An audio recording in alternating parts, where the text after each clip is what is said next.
अच्छा students, third number conversion factor है, ये बुक में मौजूद नहीं है लेकिन इसमें एग्जांपल है तो इसी वजह से मैंने इंक्लूड किया है। थर्ड नंबर है मास मोल कन्वर्जन। मास मोल कन्वर्जन सिंपली बात है कि मास मतलब ये मास मोल कन्वर्जन मीन कि ये डेटा जो है ये गिवन है, ये क्या है गिवन है, और ये क्या है ये रिक्वायर्ड है, ये क्या है रिक्वायर्ड है। तो इस टाइप ऑफ कन्वर्जन को कहते हैं मास मोल कन्वर्जन। मास मोल कन्वर्जन एग्जाम्पल स्टूडेंट्स आप लोगों के सामने है। एग्जाम्पल 1.7 इस तरह है कि how many moles of NaCl are produced from 15.5 gram of HCl according to the neutralization reaction. ये न्यूट्रलाइजेशन रिएक्शन है जिसमें एसिड और बेस रिएक्ट होके सॉल्ट और वाटर प्रोड्यूस करते हैं। Such type of reaction are called neutralization reaction. अब students पहले इस तरह कर रहे कि स्केलिंग मेथड इस्तेमाल करेंगे, जिसकी बात हो रही है आप उसको ले लें और जिसकी नहीं हो रही है उसको आप नेग्लेक्ट करें। बात किसकी हो रही है स्टूडेंट्स, मतलब मोल्स ऑफ NaCl ये फाइंड करना है, ये इसका मोल, ठीक है। तो इसको मैं सेलेक्ट करूंगा। Are produce from 15.5 gram of HCl, इसका मास दिया गया है। तो सोडियम हाइड्रोक्साइड और वाटर का जिक्र नहीं किया गया है तो आप इसको नेग्लेक्ट करें, इसको आप स्किप करें। अब स्टूडेंट्स ये है मास मोल कन्वर्जन। मास मोल कन्वर्जन पहले स्टूडेंट्स ये इसी फार्मूला के मुताबिक, ठीक है, ये तो ठीक है, आप इधर लिख सकते हैं, इधर ले ले, ठीक है, कि इधर मैं लिख लेता हूँ HCl और उधर लिख लेता हूँ सोडियम क्लोराइड।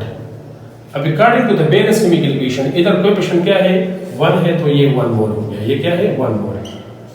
इधर कोएफिशिएंट क्या है स्टूडेंट्स 1 है तो ये भी 1 मोल है, ये भी क्या है 1 मोल है। स्टूडेंट्स बैलेंस केमिकल इक्वेशन के मुताबिक 1 मोल ऑफ HCl प्रोड्यूस करते हैं 1 mole of NaCl sodium chloride.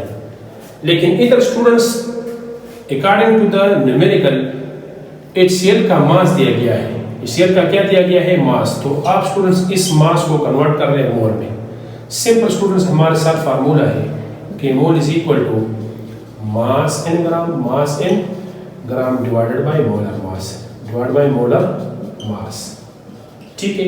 मास कितना है स्टूडेंट्स 15.5 ग्राम है।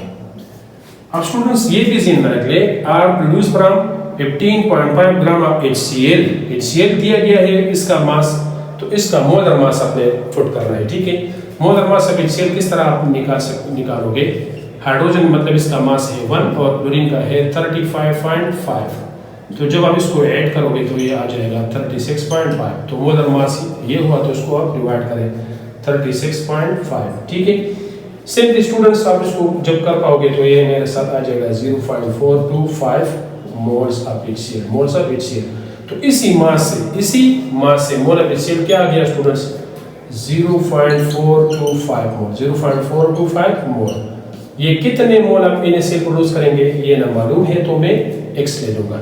सिंपली स्टूडेंट्स फिर आइडेंटिटी 1 आइडेंटिटी नंबर है, मतलब 1 जिसके साथ मल्टीप्लाई होता है वो ये वैल्यू आता है, तो x multiplied by 1 is equal to x, और 0.425 मल्टीप्लाइड बाय 1 ये आ जाएगा 0.425, ये हो गया moles of NaCl, moles of NaCl। तो ये स्टूडेंट्स ये कन्वर्जन कन्वर्जन फैक्टर था मास इनटू मोल। गिवन डेटा किस में था स्टूडेंट्स मास में था, इसको हमने कन्वर्ट किया मोल में, ठीक है। मोल वाला वैल्यू क्या था वो रिक्वायर्ड था। तो सेट टाइप ऑफ कन्वर्जन को क्या कहते हैं स्टूडेंट्स मास मोल कन्वर्जन, सही है।